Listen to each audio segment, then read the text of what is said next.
Allah the Almighty has endowed the human soul and human nature with numerous exalted attributes such as honor, dignity, and righteousness.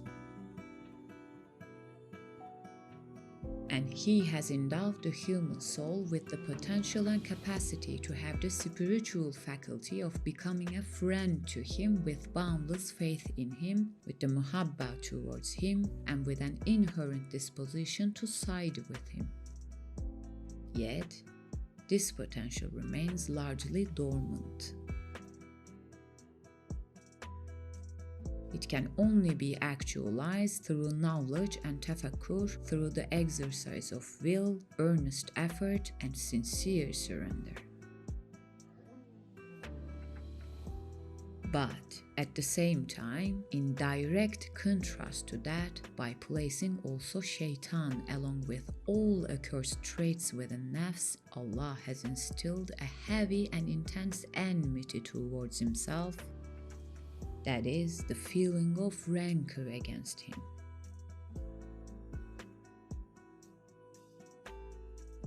And He has situated human will between these two poles. Which means He says, "O my servant, with your pure nature, Fıtrat, which I have created you in the most beautiful way, with these magnificently created realms, with the divine scriptures and sahifas I have sent forth, I will support you with inspirations. Now, in the light of these truths, can you, with the free will I have granted you, trample those accursed and despicable traits, take my side, and come unto me?"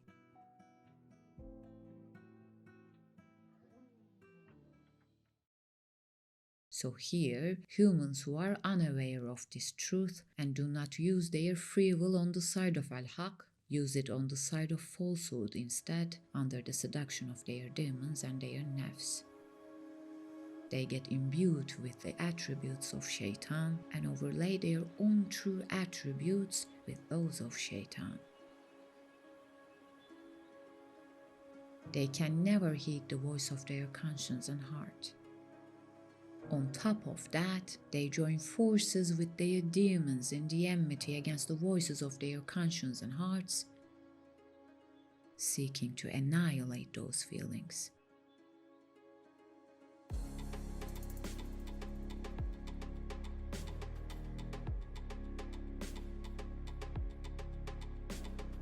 One of Şeytan's most dreadful schemes is this. Şeytan says, "Swear an oath, I will surely lie in ambush for them on the straight path to you. Then I will come at them from their front and behind, from their right and left, and you will not find most of them grateful."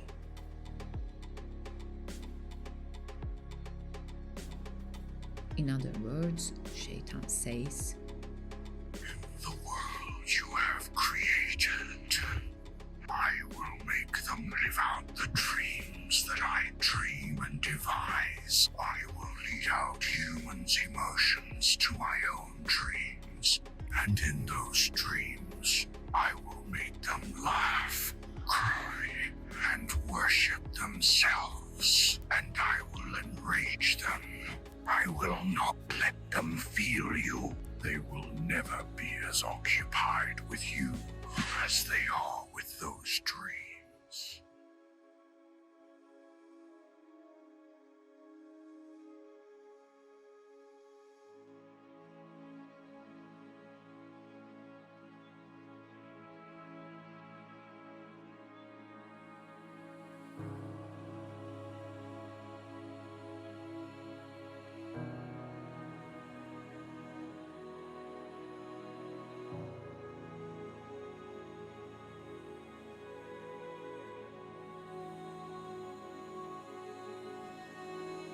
And I'll do something beyond that.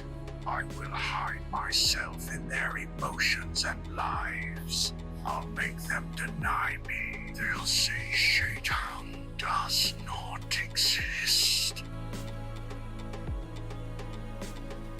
I will live my life within theirs, then do something else beyond even that. I'll insinuate my into human as though I were his own self. By turning him against himself, I will make your enemies appear as friends, and your friends as enemies. I will make the low ones appear exalted, the exalted ones appear low. I will make humans regard dishonor as honor, degradation as elevation, and heavy folly as wisdom. So, just like salt that dissolves in water, merging with it and appearing as water, both to the water itself and to those who look at it, Şeytan also insidiously seeps into human emotions and dreams. He makes humans perceive him as their own self. Şeytan, by overlaying his own attributes, gradually eradicates human attributes and corrupts their very essence. And humans, by assimilating themselves with those vile satanic attributes, commit enmity against Allah and against the pious through endlessly foolish and superstitious beliefs. Thus, in return to that, they deserve an eternal hell and become worthy of that dreadful torment. And that terrifying Jahannam that no mind can ever conceive, that no imagination can ever imagine, is the country of an endless despair and separation, an eternal hunger and thirst, an unending exhaustion and sleeplessness, an infinite humiliation and countless dreadful pains, an unceasing agony and never-ending torment. It is the land of the burning and the freezing, an eternal yet futile regret. It is the land of eternal perdition. Indeed, humans can become deserving of this. After all, how can one deny such evident truths through endlessly false superstitions? How can you, with such great intellect and with eyes to see, reject that your eyes were created by one who sees? Indeed, while you cannot deny that even a pair of glasses are made by someone who sees, how can you deny the fact that the eye itself was created by one who sees? How can you ever suppose that atoms that are endlessly helpless, ignorant, blind, and dead are the ones that granted you life? What a tyranny, what a foolishness this is. Surely, such tyranny will be answered with a heavy vengeance, so those who deny eternal Allah with his eternal names, eternal attributes, and eternal mercy will be condemned to accept him by his eternal wrath then. Just like the enmity toward Allah and Muslims seen in some humans stems from this secret mentioned here, beneath all spiritual maladies and addictions too lies this very truth. Just as the water, unable to distinguish itself from salt, is doomed to accept the attributes of salt as its own, so too a human who cannot separate their human attributes from those of Şeytan fails to analyze with reason and fails to reclaim their human traits through willpower, is doomed to adopt satanic traits as their own character.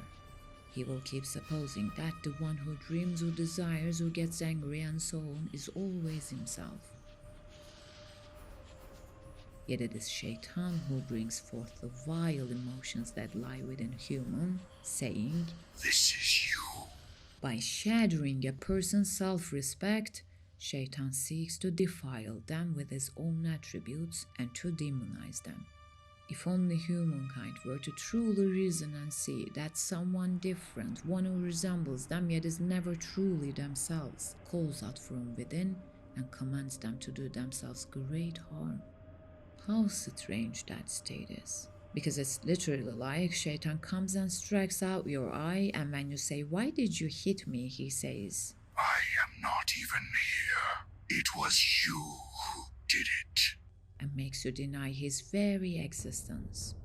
Here, within the addict's addiction to what is against him, despite his mind, will, and genuine desire, lies this terrible truth.